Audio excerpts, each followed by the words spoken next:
So, in addition to our normal new One Piece chapter, we got the cover of Shonen Jump, I believe, shows us the official coloration of Rox's hair.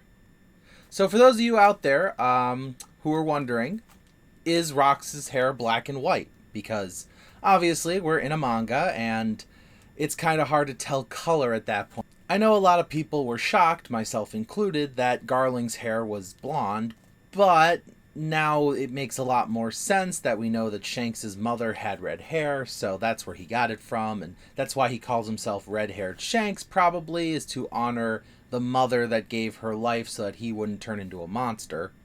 And we know that similar hair colors are a thing that run in families, such as, Usopp has a similar hair color to his mom. We know that Shanks has his mom's red hair. We know that, Vivi has the same hair color as Lily, her, ancient aunt kind of deal. So, similar hair color is a family thing. Turns out Rock's hair isn't black and white. It's blue and white. Yes, when we first saw Rox's wanted poster, a lot of people pointed out how it is very similar to Buggy's current wanted poster, and therefore immediately stemmed the theories of are Teach and Buggy secretly brothers? Is Buggy a member of the D clan? Is he actually Buggy D Clown? Probably not, but he's got blue hair, and so does Rox, so yeah. But enough about that, let's get into the actual chapter itself. Hello Internet, I am the hero of Julios once again with another One Piece chapter summary. This week's chapter is chapter 1166, New Stories. The chapter starts off with the aftermath of Garp and Roger's attack against, Xebec, and Xebec is the one coming to. Not because Roger and Garp failed, but because they succeeded. He's laying there on the ground, he's opening his eyes, and he says, "Oh, hey, the curse is lifted. Does that mean I'm actually gonna make it off this island alive?" Immediately dashed in the next panel where we see three figures walking towards him, and he says, No, that's not what's gonna happen here. Roger, Garp, the two of you need to get out of here. As one of the figures takes his sword and raises it in the air, and Rox thinks to himself, if nothing else, guys, I want to thank you for trying to save me, because technically you did, you just kind of missed out on it. The next panel doesn't really show us how they got away, because these three figures were holy knights. One of them was, what's her name? Hang on one second, I'm gonna look it up.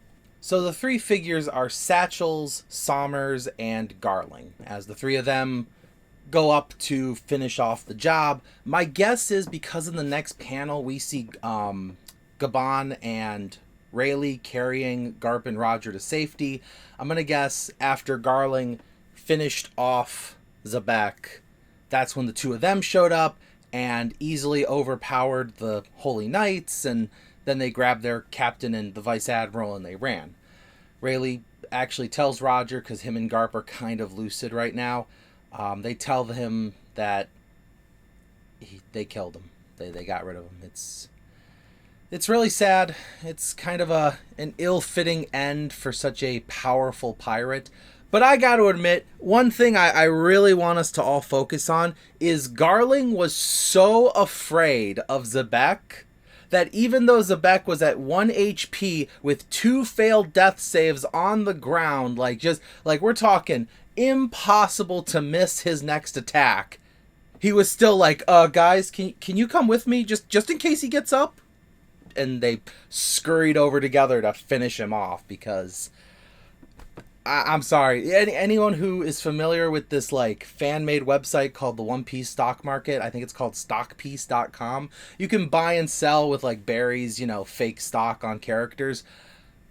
I demand to see Garling stocks go down. I want to see them plummet because apparently he is a wuss. He's actually really bad. Like, I don't care if he's one of the five elders now. Apparently, without regeneration, none of the holy knights are worth a dime. They're just invincible.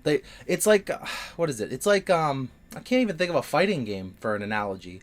Think if you were playing on Super Smash Bros with like your little nephew, and you decided to like jump off the cliff 12 times so that he would have 13 stocks and you would have one. And then you guys started your match. Like, that's how the Holy Knights are. They seem to be this very...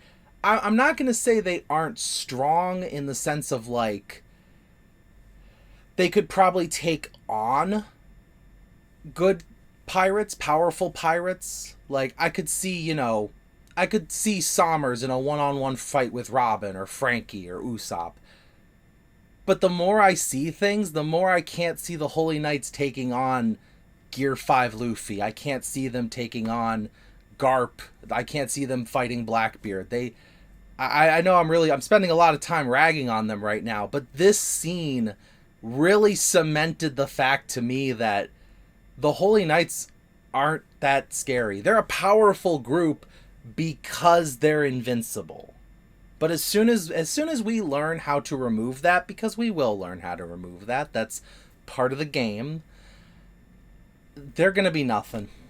We know Gaban explained to Luffy and Zoro that you have to use your Conqueror's Haki. However, Chopper also took a look at Sommers medically, and there has to be a reason Oda focused on that. Otherwise, it just seems kind of like a throwaway line. But the fact that Chopper ran over to Sommers' body and said, I have to figure this out. There has to be something up with them that I can figure out. Which means Chopper can figure out what is wrong with Sommers, what is wrong with any of the Holy Knights, and not so much fix it, but figure out, I don't know, maybe it's something in their blood. Whatever the reason, Chopper might figure it out, and then that's when it's going to be like, okay, blah, this is how we defeat them. And Robin's going to be like, cool.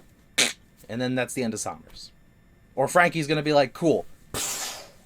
That's the end of Killingham. Like, they're probably, once the invulnerability's gone, they're probably not that hard to beat. And this single moment of absolute cowardice, I think, cemented that for me personally. But I've spent way too much time on that. So let's move on to the next part. Let's see. Let me check my notes here real quick. Oh yeah, the island collapsed in on itself. So yeah, there was a big theory, myself included, that Eam was going to use Uranus to blow up the island of God Valley because, as he said, God Valley never existed. However, I'm going to guess maybe Uranus was a dormant ancient weapon during this time period. I'm starting to think that when they were testing the Mother Flame, when they were testing, Vegapunk's power source to use Uranus on Leluzia, I think that's the first time Eam's gotten to fire that thing in the last 800 years. I think during the Void Century, the three ancient weapons were used during the Great War that sunk the world. And then Eam was like, okay, this is awesome. I don't know where Pluton went, and the Mermaid Princess is probably deceased. That would be my guess, is she probably, during the war while protecting Joy Boy. But Eam was like, but I still have Uranus, which is awesome. Okay, guys, let's just blow up the rest of our enemies. Let's just get rid of them.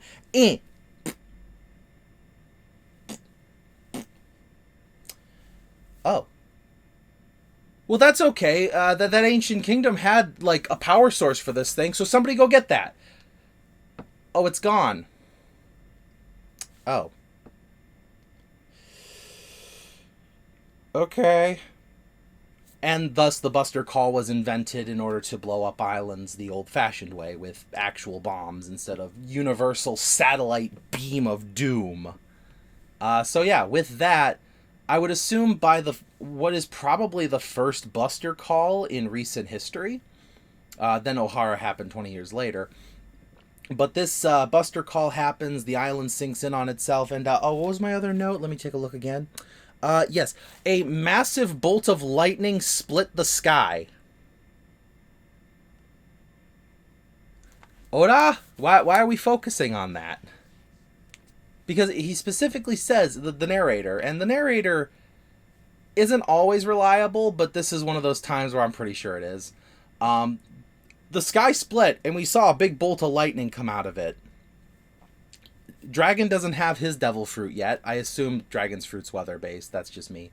Garp and Roger and Zebek were out of commission.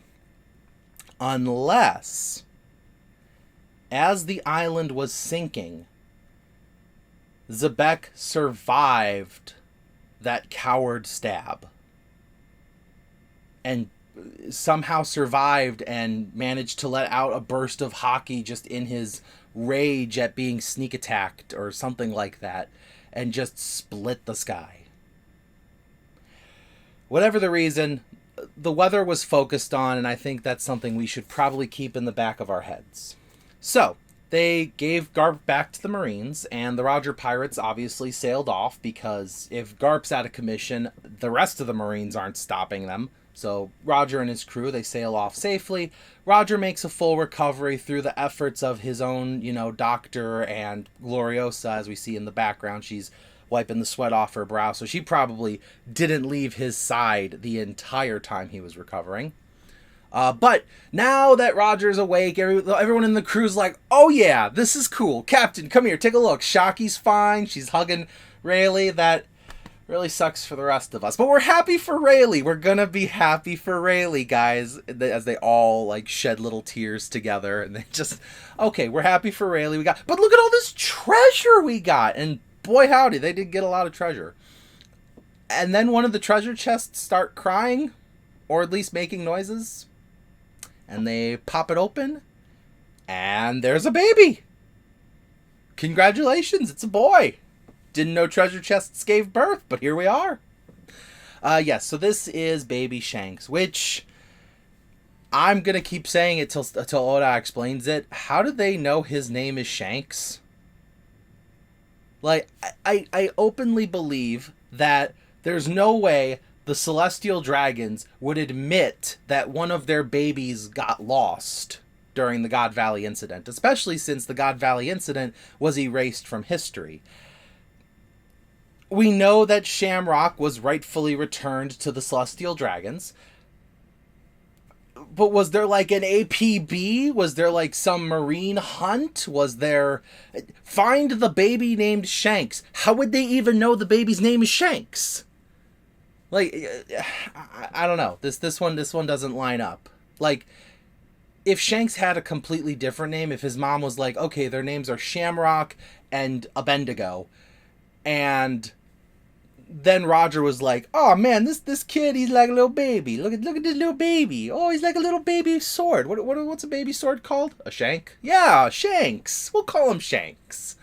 That would make sense for how he got named, but I don't know. We'll probably, because he's called Shanks as a kid when he's with Buggy, because I was like, maybe as an adult he got found out about Mary Joie, and they were like, oh my gosh, Shanks, we found you. And he's like, what are you talking about? My name's Richard.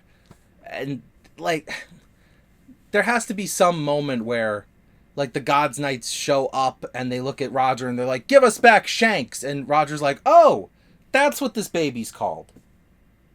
You can't have him. I adopted him along with this blue clown baby I found, because Shanks and Buggy are roughly the same age, I believe. So, actually, let me just fact check myself on that. Okay, so both Shanks and Buggy are 39 years old, which means they were on Roger's crew at the exact same age, at the exact same time, which means Roger had to have adopted this other baby very soon, unless Buggy joins his crew as a kid. Regardless of how it happens, yeah, I'm focusing once again on something really deep this time. But yeah, how do they know Baby Shanks' name? But the important thing is they do have Baby Shanks. We then cut to whatever Navy base that Garp is being recovered at, and he is furious because across the world we see people cheering as they're reading the newspaper and finding out that the evil Rox is dead, and the Whitebeard, or not Whitebeard, the Rox pirates have disbanded, and now they don't know this, but the Whitebeard pirates, the Big Mom pirates, and the Beast pirates are all gonna be a thing soon. I feel like we were better off when they were all together, but, you know, history will tell us whether or not that's true. But yeah, as they're all celebrating, Garp is furious because he was given all the credit for the defeat of Rox, for saving celestial dragons, which we now know Garp hates that, and he's ready to go find Morgans and beat him up. Sengoku tells him to stop, and Garp tells him, well, then you explain to me, Sengoku, what would you have done in my position? If you found out that the world was actually ruled by a big blob with eyes that possesses old men who can turn into giant monsters, at will, mind you, it's not like this is some werewolf thing that they're ashamed of. They're quite proud of being these all-seeing, all-controlling monsters. What would you do, Sengoku? And Sengoku said, well, you know, if you include all the affiliate nations, there's like 10 million soldiers in our army. So if the top brass, you know, was doing something, I would just pretend I didn't see it. And Garp, rightfully so, calls him a ladder climbing, you know, butt muncher, you know, and the two of them actually get into a fight. And Garp tells him, if you ever become like them, I will get rid of you. And Sengoku says, good! That's what best friends are for. So, yeah. The two of them have this almost silent agreement to, you know, prevent each other from getting corrupted by this very corrupted system. Sengoku even asks Garp if he's going to quit, which is funny because Roger asked Garp if he was going to quit. So I'm going to guess a lot of Garp's early Garp the Hero story consisted of a lot of people asking if he was going to quit the Marines. And Garp gives him roughly the same answer he gave Roger. If I don't stick around, who's going to protect the little ones? Who's going to protect the early Marines? Who's going to make sure that the Kobes of the world don't get corrupted? Helmeppo would have turned out just like his dad if Kobe was corrupted. Prince Gruss probably would have just stayed in his little circle of fame. Kujaku would have turned out all right. Her grandma was looking out for her. But Sword might not have even been a thing. We don't know if Garp founded it or not. I don't think he did, but I wouldn't be shocked if he did.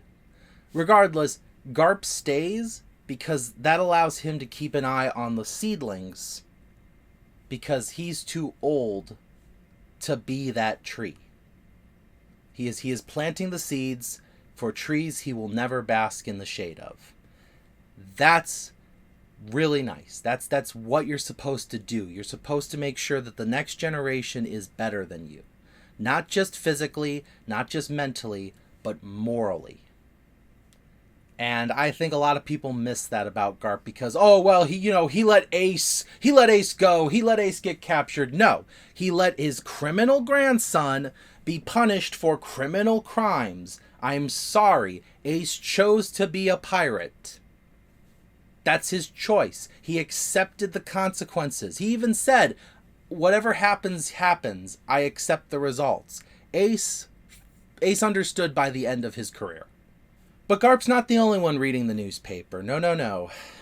Loki is also reading the newspaper. Little Loki, he reads it and he thinks of a little flashback to when he was talking to Rox. And Rox told him, I'm not letting you on my crew. You're a pipsqueak. Same speech Shanks gave to Luffy. It's not your time. You're not ready yet. And Loki told him, I think you're going to be Nika. To which, obviously, Zebek asks, what's a Nika? And he says, it's this destroyer god who's going to wreck the entire world. And Zebek's like, kid, I don't want to blow up the world. I feel like you greatly misunderstand, like, what I stand for. I only want to rule the world because, like, I think I could do a better job. So, yeah, keep that in mind. Harold is also mourning the loss of his best friend. in a very violent manner. He goes to an island where I guess an Elbathian giant is wreaking havoc, and Harold just lays on him. He just fist after fist, telling him it's guys like you that make us giants look bad. It's because you're so big that you think you get to rule, and you think you're so tough until somebody bigger than you shows up. And they're like, my sire, he's unconscious. And all the while, he's pretty much projecting his feelings towards his old self. That's when, with the passing of Zebek, he comes to the conclusion, I need to double my attempt. I need to really show the world that I am committed to making it better, so that people like Zebek don't have to suffer, so that people like the giants don't have to suffer. I'm going to bring about world peace my way. So he says goodbye to his wife, Ida. He says goodbye to his 2 sons. He says, I love you both. Take care of each other. They proceed to not do that, but that's not important. As he goes to tear off his horns and declare to the world that even if it means becoming a slave, he will fight for peace. And of course, we see Eam just kind of...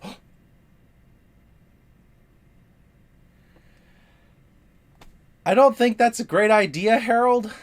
I'm going to be honest. That's... The road to hell is paved with good intentions. And this was not a great one.